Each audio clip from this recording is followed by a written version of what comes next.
Are you considering buying a new car in 2026 without realizing some major brands are in serious financial trouble? The automotive industry is experiencing unprecedented turmoil with declining sales, shrinking dealer networks, and brands that may not exist in their current form within a few years. Today, I'm revealing 6 car brands showing clear warning signs of collapse, backed by actual sales data and financial reports. If you're shopping for a new vehicle, you need to know which brands face uncertain futures before you commit to a 5 or 6 year loan. Let's get into it. Brand number 6, Nissan. Nissan's situation has become critical beyond anything most people realize. On May 13, 2025, Nissan announced an additional 11,000 job cuts globally, bringing total layoffs to 20,000 employees, representing 15% of their entire workforce. This isn't gradual downsizing, it's emergency survival mode. The company reported a net loss of 670.9 billion yen, which equals $4.5 billion, for fiscal year 2024. This is the largest loss since Nissan's near bankruptcy in 1999. The restructuring is brutal. Nissan is closing 7 of its 17 global manufacturing plants by fiscal 2027, reducing production capacity from 5 million to 4 million vehicles annually. Plants are shuttering in Thailand, China, where the Wuhan facility opened just 3 years ago now, operates at less than 10% capacity, and locations yet to be disclosed. In the US, Nissan is reducing shifts at Smyrna, Tennessee, and Canton, Mississippi facilities, cutting additional jobs in response to sluggish demand. Here's the critical problem that led to this collapse. In the United States, Nissan is set up for 8.5% market share in terms of dealer footprint and manufacturing capability, yet actual US market share remains at just 4.5%. This massive mismatch between capacity and sales cannot continue. The company is burning cash maintaining facilities and dealer networks for sales that don't exist.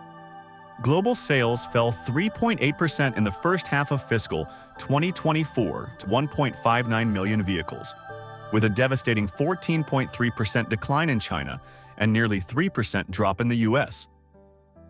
Making matters worse, Nissan's inventory crisis is out of control. Vehicle stock ballooned from 250,000 units in March 2022 to 660,000 by the end of 2024. That's vehicles sitting on lots, depreciating while Nissan pays carrying costs.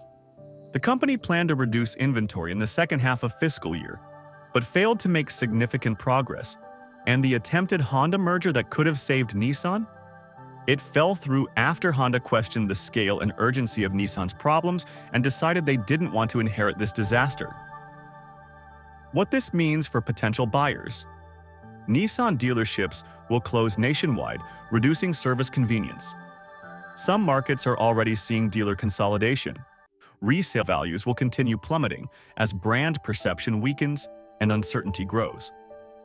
Parts availability becomes questionable as suppliers reduce inventory for a shrinking automaker. And warranty support faces serious questions. Nissan has sufficient cash reserves today, with 23 billion in liquidity plus 14.2 billion in credit. But the RE Nissan recovery plan must work perfectly, or bankruptcy becomes a real possibility by 2027 or 2028. Brand number 5, Mitsubishi. Mitsubishi has been slowly fading from American consciousness for years, but the numbers reveal how dire the situation has become. In 2000, Mitsubishi wasn't far behind Toyota, Honda, and Nissan in US market presence. In 2025, there are only 300 Mitsubishi dealers remaining in the United States, a fraction of competitors' footprints. For context, Toyota has over 1,200 dealers, Honda over 1,000. With just 300 dealers, most Americans don't have convenient access to Mitsubishi service. What? The product lineup has withered dramatically. The Mirage, despite being one of the cheapest new vehicles available in America, was discontinued after 2024. That leaves primarily the Outlander as their volume seller, and it's not enough to sustain even a skeletal dealer network. Mitsubishi sold approximately 95,000 vehicles in the US in 2024, down from peaks exceeding 350,000 in the early 2000s. That's a 73% collapse over 2 decades. The dealer network death spiral is the critical issue. When dealers close, service becomes less convenient, driving customers to competitors. This reduces sales further, forcing more dealer closures. Mitsubishi is trapped in this spiral with no clear escape. And Nissan just sold nearly a third of its stake in Mitsubishi Motors, raising $482.7 million in cash, signaling that even their alliance partner views Mitsubishi as a sinking ship not worth supporting. Brand number 4, Chrysler. Chrysler has been reduced to essentially a one-product brand. The company that once sold Sebring, Concorde, Town & Country, Crossfire, PT Cruiser, and 300 now exclusively sells minivans. Since the sunset of the Chrysler 300 sedan, the Pacifica and resurrected Voyager are literally all that remains. This isn't a diverse lineup, it's a specialty vehicle maker with the overhead of a mass-market brand. Chrysler sales have fallen 50% over the past decade. Making matters catastrophically worse, Consumer Reports ranks Chrysler dead last among all brands in reliability. The Pacifica Hybrid scored just 14 out of 100 in customer satisfaction, making it statistically the least reliable vehicle on the market according to their extensive data. When your only products are minivans and those minivans have the worst reliability rating available, what's your path forward? There isn't one. Parent company.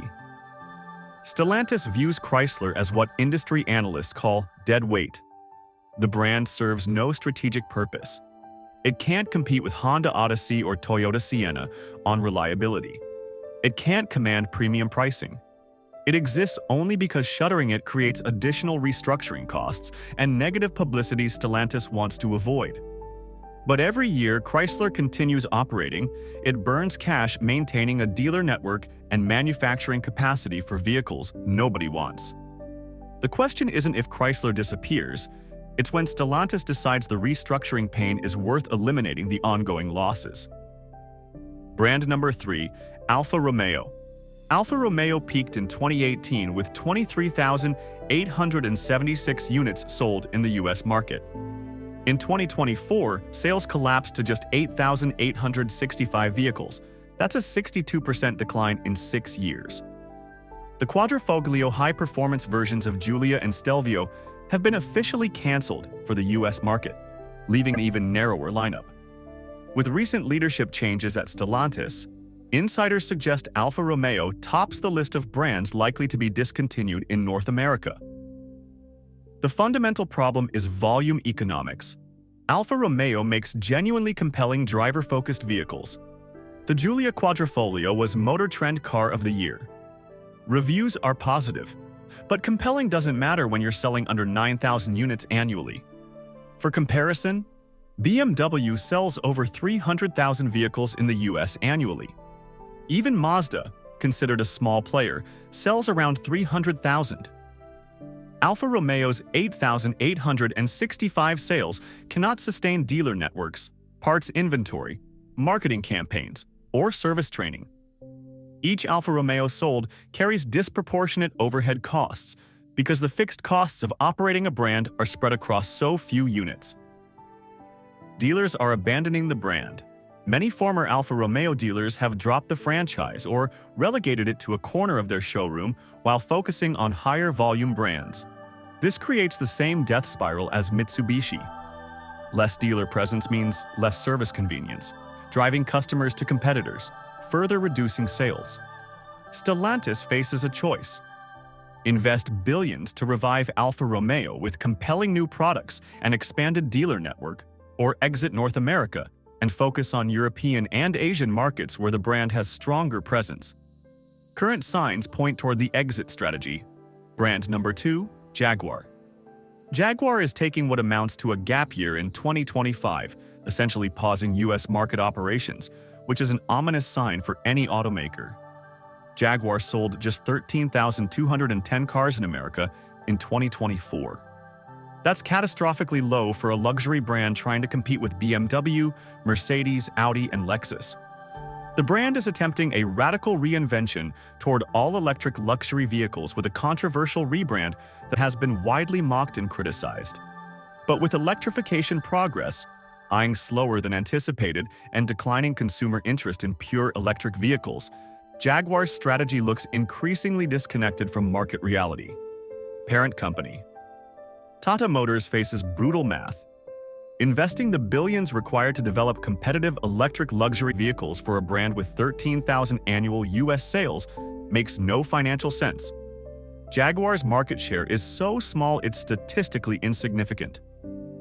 The company cannot support dealer networks, parts infrastructure, or service training on that volume. Jaguar's future in North America beyond 2025 is highly uncertain. The gap year is likely a face-saving way to wind down operations without announcing a formal exit that would destroy residual brand value and create legal complications with remaining dealers and customers. Brand number 1, showing the most severe systemic collapse. Stellantis brands collectively. Make no mistake, Stellantis is in catastrophic trouble. In the US market, Stellantis sales plummeted 42% from 2,243,907 vehicles in 2015 to just 1,303,570 in 2024. This isn't one struggling brand, it's systemic failure across the entire portfolio. Jeep and Ram remain viable, but Fiat has nearly exited, Chrysler is dead brand walking, Alfa Romeo is leaving North America, and Maserati is irrelevant with minimal sales. The financial damage is staggering. Milan-listed Stellantis stock has declined 37% year-to-date, the steepest drop among European automakers.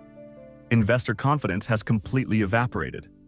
And here's the truly alarming data.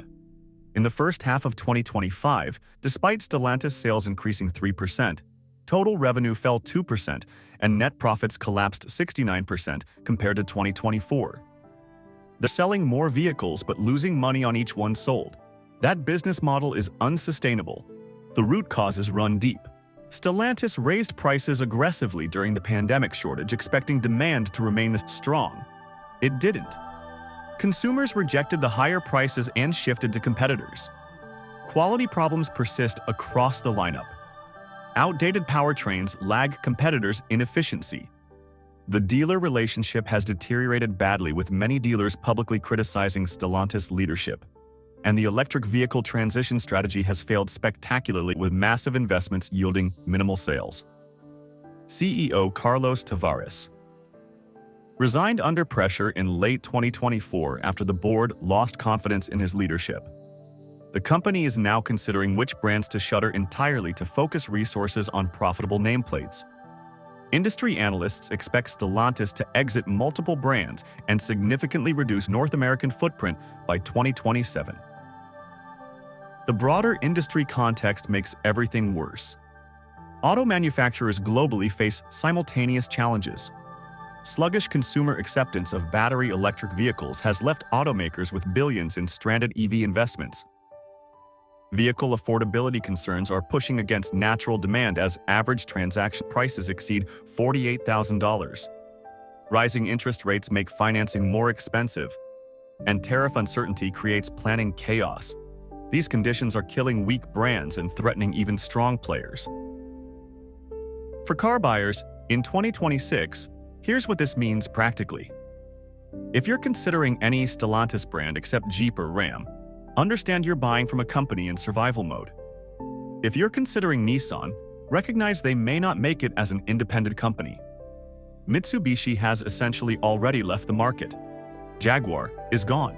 Alfa Romeo is leaving. The resale value implications are severe. Vehicles from collapsing brands can lose 40 to 50% of value in the first 3 years rather than the typical 30%.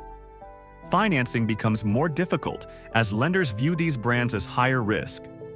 Insurance can be more expensive due to concerns about parts availability, and service becomes increasingly challenging as dealer networks shrink. However, there are opportunities for informed buyers. Desperate brands offer massive incentives. Nissan is currently offering up to $7,000 in combined incentives on certain models. Stellantis brands are discounting heavily. If you can negotiate an extended warranty covering 7 years or 100,000 miles, buy from a struggling brand at a steep discount and plan to drive it into the ground rather than trade it in. you might find genuine value. The key is going in with eyes open about the risks. Conversely, brands showing strength include Toyota, which continues growing market share with strong hybrid offerings. Hyundai and Kia are gaining share with competitive pricing and improving quality perception. Honda remains stable, though growth has slowed, and Mazda maintains a small but loyal customer base with no signs of financial distress. If this information helped you avoid a potentially disastrous vehicle purchase, hit that like button. Drop a comment telling me if you've been considering any of these brands and whether this changed your perspective.